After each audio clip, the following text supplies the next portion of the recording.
بسم اللہ الرحمن الرحیم صلی اللہ علی محمد۔ تمام دیکھنے اور سننے والوں کو نہید احمد جیلانی کا سلام۔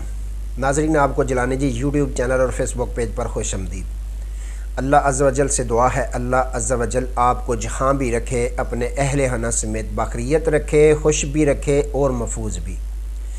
ناظرین کرام، اپنی گفتگو کا آغاز کرنے سے پہلے تمام خواتین و حضرات سے یہ گزارش ہے جو ہمارے چینل پہ ابھی نئے ہیں وہ جیلانی جی چینل سبسکرائب فرما لیں تاکہ روزانہ آپ تک ہماری نئی ویڈیوز آسانی کے ساتھ پہنچ سکیں۔ بلا تاخیر اپنی گفتگو کا آغاز کرتا ہوں۔ سب سے پہلے تو تمام امت مسلمہ کو ماہ رمضان کی بہت بہت زیادہ مبارک ہو۔ اللہ عز و جل سے دعا ہے اللہ عز و جل ہمیں اس بابرکت ماہ میں خوب دل لگا کر عبادت کرنے کی توفیق عطا فرمائے اور خوب اس کا ادب و احترام کرنے کی توفیق عطا فرمائے۔ ناظرین کرام، اب بات کرتے ہیں کچھ سیاست پہ۔ شہباز شریف کے خلاف تحریک عدم اعتماد آ گئی اور تحریک انصاف نے تگڑا جواب دے دیا۔ مولانا فضل الرحمان کا تحریک انصاف کے ساتھ رابطہ، ان تمام ایشوز پہ میں نے بات کرنی ہے۔ سب سے پہلے ناظرین کرام بات کرتے ہیں جو یہ ہم پر PDM-2 دوبارہ مسلط کی گئی ہے فارم 47 کی شکل میں۔ اب فارم 47 سے جیتنے والے انسٹال وزیر اعظم پاکستان نے اپنی کابینہ کا بھی انتخاب کر لیا ہے۔ کچھ فارم 47 والے اور کچھ فارم 47 بنوانے والے اپنی کابینہ میں شامل کیے۔ اب آپ پوچھیں گے کہ 47 بنانے والے کون ہیں؟ جنہوں نے فارم 47 میں ان تمام ہارے ہوں کو جتوایا تھا، ان کو بھی اس کابینہ میں باقاعدہ شامل کیا گیا ہے۔ ناظرین کرام، جو فارم 47 والے ہیں ان میں کون کون شامل ہے؟ سب سے پہلے عطا تارڑ صاحب، وزارت اطلاعات ان کو ملی ہے۔ احسن اقبال صاحب، ان کو وزارت ملی ہے۔ چودھری سالک حسین صاحب، ان کو وزارت ملی ہے۔ رانا تنویر صاحب، ان کو وزارت ملی ہے۔ خواجہ آصف صاحب، ان کو وزارت ملی ہے۔ اسی طرح خالد مقبول صدیقی صاحب، ان کو وزارت ملی ہے۔ خود بھی شہباز شریف صاحب نے مسلم لیگ نون کے جو ہارے ہوئے تھے 47 میں، جن کو جتوایا گیا، ان کو بھی اپنی کابینہ میں شامل کیا، اور جتنے بھی ان کے اتحادی تھے جنہوں نے ان کے ساتھ اتحاد قائم کیا سوائے پیپلز پارٹی کے، ان کو بھی ریوڑیوں کی طرح باقاعدہ جو وزارتیں ہیں وہ بانٹی گئیں۔ اور سب سے مزے کی بات یہ ہے کہ اورنگزیب صاحب ہیں جو حبیب بینک کے صدر تھے، ان کو وزیر خزانہ بنا دیا گیا ہے، اور محسن نقوی صاحب جو نگران وزیر اعلیٰ لانگ ٹائم کے لیے رہے، ان کو وزیر داخلہ بنا دیا گیا ہے۔ یہ ہے اصل وہ جنہوں نے مسلم لیگ نون کو فارم 47 میں جتوایا تھا، محسن نقوی صاحب۔ اب ان کو آگے لانے کی کیا ضرورت پیش آئی؟ مسلم لیگ نون کو ان کو آگے لانے کی ضرورت بالکل بھی نہیں تھی، کیونکہ انہوں نے جو فائدہ لینا تھا وہ لے چکے۔ اب محسن نقوی صاحب کن کے خاص ہیں؟ کن کو انہوں نے خوش کیا؟ جن کو انہوں نے خوش کیا انہوں نے محسن نقوی صاحب کو خوش کر دیا۔ لیکن PCB کی چیئرمین شپ بھی مل گئی، اس کے ساتھ وزارت داخلہ کا انعام کیوں دیا گیا محسن نقوی صاحب کو؟ تو وزیر خزانہ، کیا پاکستان میں کوئی جو مسلم لیگ نون یا اس کے اتحادی جماعتیں ہیں ان میں کوئی بھی ایسا شخص با اعتماد نہیں تھا جو ملکی معیشت کو سنبھال سکتا، جس کے لیے اورنگزیب صاحب کو انسٹال کرنا پڑا؟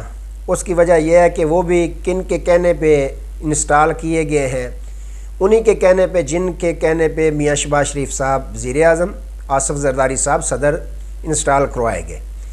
تو محسن نقوی کو آگے لانے کا مقصد صرف اور صرف یہ تھا کہ محسن نقوی نے اپنی نگرانی میں، جس میں وزیر اعلیٰ پنجاب تھے، انہوں نے اتنا خوش کیا تحریک انصاف کے مخالفین کو۔ ہر جو تحریک انصاف کے ساتھ مخالفت کرتا تھا، چاہے سیاسی ہو یا کوئی بھی ہو، ان کو اتنا خوش کیا کہ تحریک انصاف والوں پہ اتنے ظلم کے پہاڑ گرائے کاغذات نامزدگی چھیننے کے ہوں یا گھروں سے نکلنے کے ہوں، ریلیاں نکالنے کے ہوں، چادر چاردواری کا تقدس پامال کرایا، تو اس کا سارا کریڈٹ جاتا ہے محسن نقوی کو۔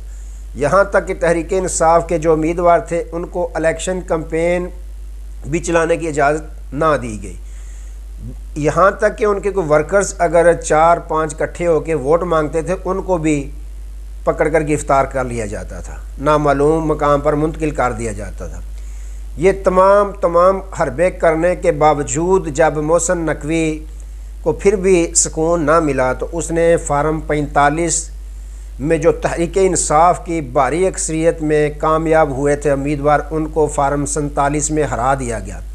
اس کے پیچھے بھی نگران وزیر اعلیٰ محسن نقوی صاحب کا ہاتھ تھا پنجاب میں، کیونکہ ACDCs جو ROs تھے وہ ان کے انڈر آتے ہیں۔ اسی طرح انہوں دھڑلے کے ساتھ انہوں نے فارم 47 میں مسلم لیگ نون کو جتوایا اور تحریک انصاف کو ہرایا۔ اس تمام کام کی وجہ سے محسن نقوی کو آگے لایا گیا انعام کی شکل میں۔ اس کی وجہ یہ ہے کہ ابھی تحریک انصاف نے جو نیا اعلان کر دیا کہ ہم ان کو سکون سے نہیں بیٹھنے دیں گے، ہم سڑکوں میں بھی ان کا مقابلہ کریں گے، پارلیمنٹ میں بھی ان کا مقابلہ کریں گے، سینٹ میں بھی ان کا مقابلہ کریں گے، عدالتوں میں بھی ان کا مقابلہ کریں گے۔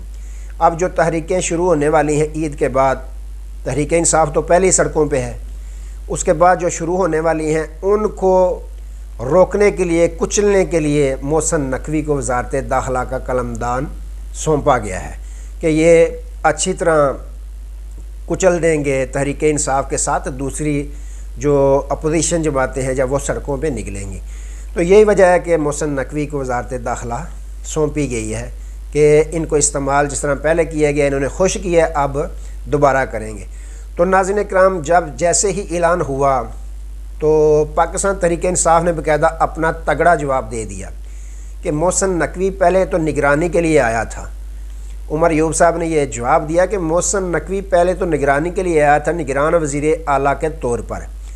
اس نے جو ظلم و زیادتی کی پاکستان تحریک انصاف کے ورکرز اور قائدین کے ساتھ، وہ بات ماضی کا حصہ بن چکی ہے۔ اس وقت وہ نگران تھا، اب جو ہے وہ نون لیگ میں باقاعدہ وہ جو اس کو عہدہ دیا گیا ہے، نون لیگ کی جو یہ مسلط کی گئی حکومت ہے اس کی وجہ سے اس کو عہدہ دیا گیا، اب وہ ثابت ہو گیا کہ مسلم لیگ نون کا ورکر ہے۔ اب ویسا نہیں چلے گا کہ وہ ایسا کرے گا، اب اگر کرے گا تو ہم اس کو پارلیمنٹ میں طلب کریں گے، پارلیمنٹ میں اس کو بلا کر اس سے جواب طلب کریں گے، اپنے تمام تحفظات پر، اپنے آپ پر ہونے والے تمام ظلم و زیادتیوں کا اس سے حساب لیا جائے گا۔ اب ایسا نہیں ہوگا کہ وہ نگران ہے، نیوٹرل ہے تو جیسا مرضی کرے گا، اب ہم پارلیمنٹ میں اس کو بلائیں گے، کان کھینچیں گے اس سے حساب لیں گے باقاعدہ۔ تو ناظرین کرام، یوں تحریک انصاف کا آ گیا تگڑا جواب۔ تو اس کے ساتھ ہی اگلی خبر بھی سن لیں کہ مولانا فضل الرحمان صاحب نے، آپ کو پتہ ہے کہ حکومت کو جواب دے دیا، چٹا جواب دے دیا کہ میں نے آپ کے ساتھ بالکل رابطہ نہیں کرنا، نہ مجھے کوئی وزارت چاہیے، میرے ساتھ بھی زیادتی ہوئی ہے، میں اب تحریک چلاؤں گا اس حکومت کے خلاف، اس نظام کے خلاف کہ جس میں جیتے ہوئوں کو ہرا دیا جاتا ہے اور جو ہارے ہوئے ہوتے ہیں ان کو جتوا دیا جاتا ہے، ہر حلقے میں اپنی اپنی مرضی کا امیدوار کامیاب کروایا جاتا ہے۔ تو انہوں نے باقاعدہ تحریک انصاف کے ساتھ رابطہ کر لیا ہے، انہوں نے کہا ہے کہ ہم تمام جتنی بھی اپوزیشن کی جماعتیں ہیں ان کے ساتھ بات چیت کریں گے، ان کے ساتھ صلاح مشورہ کرنے کے بعد بھرپور تحریک چلائیں گے عید کے بعد۔ انہوں نے کہا کہ پہلے ہم KP کے بلوچستان اور سندھ میں بڑے بڑے جلسے کریں گے، جلسوں کے بعد ہم تمام سیاسی پارٹیوں کو لے کر تحریک چلائیں گے جس کا آغاز باقاعدہ سندھ سے کیا جائے گا۔ تو یوں ناظرین اکرام، مولانا صاحب نے تحریک انصاف کے ساتھ بات چیت کر لی ہے۔ تحریک انصاف تو آپ کو پتہ ہے پہلے ہی سڑکوں پر موجود ہے، تو ذرا سوچئے جب تحریک انصاف کے ساتھ مولانا فضل الرحمان صاحب کی جماعت، سندھ میں GD ہے، بلوچستان میں بھی اپوزیشن پارٹیاں ہیں جو احتجاج کر رہی ہیں، اختر مینگل صاحب وغیرہ وغیرہ، تو جب مولانا صاحب یہ تمام سیاسی پارٹیاں، جماعت اسلامی بھی پہلے احتجاج کر رہی ہے، تو اکٹھی ہو کر جب تحریک چلائیں گی تو اس کو کیسے محسن نقوی کچلے گا؟ تحریک انصاف تو اس سے سنبھل نہیں سکی، تحریک انصاف آج بھی سڑکوں پہ ہے۔ تو تو جب ساری پارٹیاں اکٹھی ہو جائیں گی تو پھر کس طرف معاملات جاتا ہوا آپ کو نظر آ رہا ہے۔ پھر بات وہی ہے جو میں نے کل کے ویلاگ میں کہی تھی کہ صدر زرداری صاحب کا جو ایوان صدر ہے وہاں دوبارہ مذاکرات آفس بن جائے گا، تحریک انصاف کے ساتھ بھی مذاکرات ہوں گے، اسی ایوان صدر میں مولانا فضل الرحمان صاحب کے ساتھ بھی ہوں گے، تمام مذاکرات چلتے رہیں گے۔ ساتھ ہی پھر وہی جب زیادہ تحریک زور پکڑے گی تو کام وہی آنا ہے کہ میاں شہباز شریف صاحب کو صدر آصف زرداری صاحب یہ کہہ دیں گے کہ آپ اعتماد کا ووٹ لیں۔ اس کے بعد کیا ہونا ہے کہ جب ان کو ووٹ نہیں ملنا، تمام شرائط اس مقصد کے لیے جو رکھی جائیں گی اس میں مقصد آصف زرداری صاحب نے اپنا بھی رکھنا ہے کہ بھائی مجھے اس کے بدلے میں کیا ملے گا۔ تو ان کو یہ آپ کو پتہ ہے کہ نجم سیٹھی صاحب نے بھی اس چیز کا انکشاف کیا ہے، انہوں نے کہنا ہے کہ مجھے بلاول بھٹو زرداری کو جو ہے وزیر اعظم بنا دے تو میں پھر کہہ دیتا ہوں۔ تو جب ان کے ساتھ یہ شرط قائم ہوگی، پکی ہوگی کہ ٹھیک ہے ہم بلاول بھٹو کو وزیر اعظم پاکستان بنوا دیں گے، تو انہوں نے اعتماد کا ووٹ کا کہنا ہے، تو خود انہوں نے پیچھے ہٹ جانا، شہباز شریف کو ووٹ نہیں دینا، یوں شہباز شریف کی جو حکومت ہے وہ جاتی رہے گی۔ تو ناظرین اکرام، اتنا آسان نہیں ہے کہ تحریک انصاف تو کسی حال میں کسی صورت بھی بلاول بھٹو زرداری یا کسی کو بھی تسلیم نہیں کرے گی، کیونکہ اگر اصل میں دیکھیں فارم 45 کے تحت تو تحریک انصاف نے 2/3 اکثریت حاصل کی ہے۔